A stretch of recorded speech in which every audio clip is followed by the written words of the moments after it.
भाग्य बड़ा या कर्म, ये कहानी दो राजाओं की है जिनके राज्यों के बीच एक नदी बहती थी। अक्सर उस नदी को लेकर उनके बीच विवाद होते रहते थे। एक दिन विवाद इतना बढ़ गया कि युद्ध की नौबत आ गई।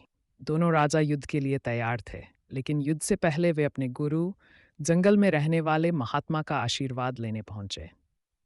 पहला राजा महात्मा के पास पहुंचा और उनसे युद्ध में विजय का आशीर्वाद मांगा। महात्मा ने कुछ देर उसे निहारा और कहा, राजन, तुम्हारे भाग्य में विजय नहीं है, पर ईश्वर की मर्जी के आगे सब संभव है।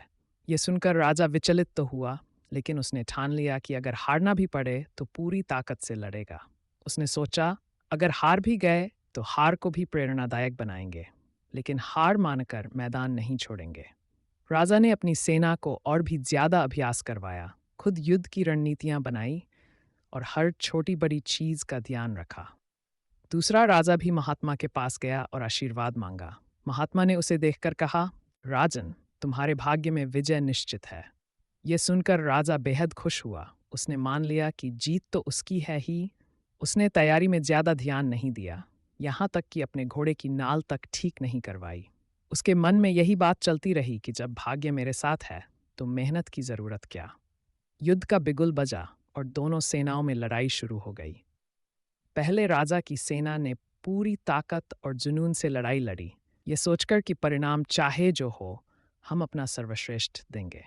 दूसरी सेना ने बिना पूरी तैयारी के लड़ाई शुरू की, क्योंकि उनके राजा और सैनिक मान चुके थे कि जीत उनके भाग्य में पहले से लिखी है। लड़ाई के दौरान दूसरे राजा के घोड़े की नाल निकल गई और घोड़ा लड़खड़ाकर गिर गया।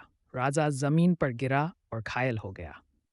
इससे पहले कि वह संभल पाता, दुश्मन सैनिकों ने उसे घेर लिया और बंदी बना लिया। युद्ध का फैसला हो चुका था। पहले राजा की सेना ने जीत हासिल की। महात्मा का ज्ञान। युद्ध के बाद दोनों राजा महात्मा के पास गए और पूछा, गुरुवर, आपने तो कहा था कि भाग्य में जीत दूसरे राजा के पक्ष में है, फिर ऐसा क्यों हुआ?